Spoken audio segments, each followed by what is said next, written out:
Everything is fine. That's the part that makes this so hard to talk about. The job works. The relationship is stable. The bills are paid. The health is fine. And by every external measure, the life you've built functions. And underneath all of it, underneath the fine, there is this quiet, persistent emptiness you cannot locate, cannot justify, and cannot explain to another person without sounding ungrateful for everything you have. It doesn't feel like sadness. It's flatter than that. More like absence than pain. Like the feeling that should be there, the warm, settled sense that your life is yours and it matters, just isn't arriving. And you've been waiting for it longer than you'd like to admit. You've tried the explanations. More sleep, a new hobby, a change of something. And maybe those are part of it. But the quiet doesn't really lift. And the part nobody says out loud is that you can't bring yourself to talk about it. Because what do you say? My life is fine, and I feel nothing. And so you carry it alone, checking yourself against a feeling that was promised and keeps not showing up.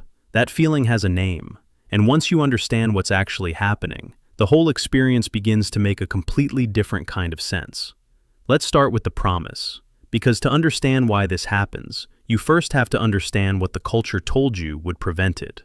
The entire architecture of modern self-help rests on one central assumption. Fix the external circumstances, and the internal experience follows. Get the career right, build the stable relationship, reach financial security, hit the goal, achieve the milestone, arrive at the life, and then the feeling comes. That's the deal. That's what the productivity books and the 5-year plans and the relentless optimizing of conditions was built on. The good life will feel the way it looks.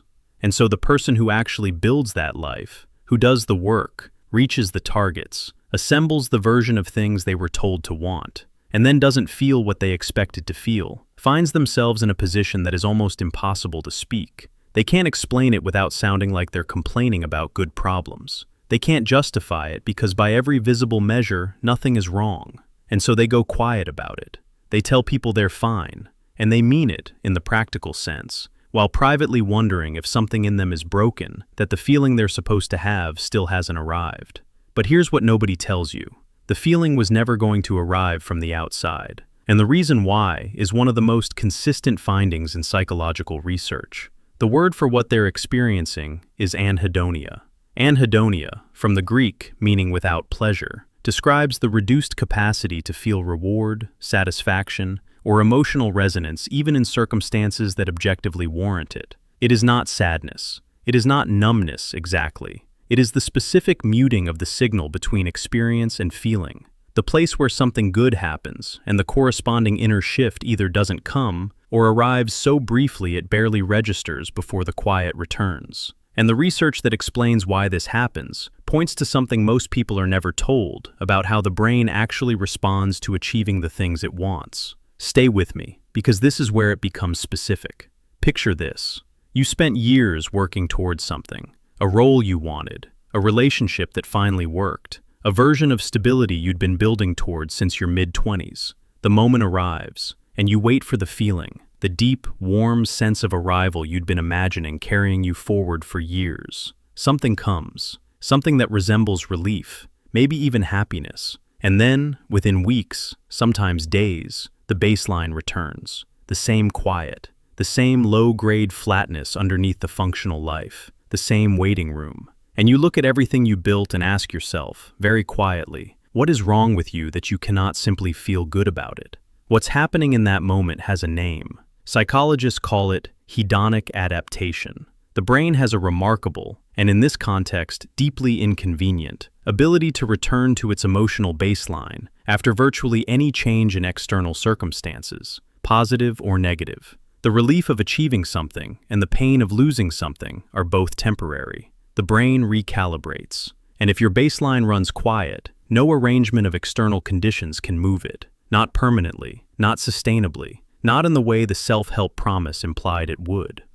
The research on this is not new, and it is not soft. In a landmark study published in the Journal of Personality and Social Psychology in 1978, psychologist Philip Brickman and his colleagues studied two groups of people: recent lottery winners, people who had just experienced one of the most objectively positive events available to a human life, and an ordinary control group, The findings were striking.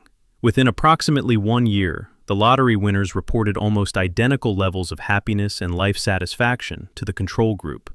Their external circumstances had been transformed completely. Their emotional baseline had barely shifted at all. Brickman called it the hedonic treadmill. The faster you run toward the life that is supposed to feel good, the faster the baseline moves to meet you, and the feeling stays just ahead of wherever you are. For people whose baseline already runs toward flatness, the treadmill does not stop just because the circumstances improve. And here is where the framing of this experience needs to change entirely. Because feeling empty when life is good is not ingratitude. It is not a character flaw or a failure of perspective or evidence that you need to count your blessings more deliberately. It is a specific psychological phenomenon that operates largely independently of what your life looks like from the outside. You did not choose this. And the reason that trying to think your way out of it, reminding yourself of everything you have, comparing yourself to people who have less, never works, is because the problem was never that you didn't know your life was good. You always knew. Knowing was never the thing that was missing. Viktor Frankl, the psychiatrist who survived 4 Nazi concentration camps and spent the rest of his life documenting what allows human beings to endure and to thrive, wrote about what he called the existential vacuum, a profound inner emptiness that he observed not in people whose lives were falling apart, but in people whose lives were stable, functional, and by every measure successful. His conclusion was that this emptiness points not to a broken life, but to a life where meaning has not yet been located, where the achieving has outpaced the asking why. This is the part nobody talks about. Anhedonia in a functional life is almost always pointing at something, not at what's missing externally, but at what hasn't been found internally. The goal was met, the life was built, and the question that was supposed to be answered by reaching it, the question of whether any of it actually means something to you specifically, is still open. That emptiness is not a malfunction. It is a signal, and signals, once understood, can be followed somewhere. There is a difference between a life that looks full and a life that feels full. The first is assembled from the outside, from achievement and stability and the arrangement of circumstances into something that makes sense to other people.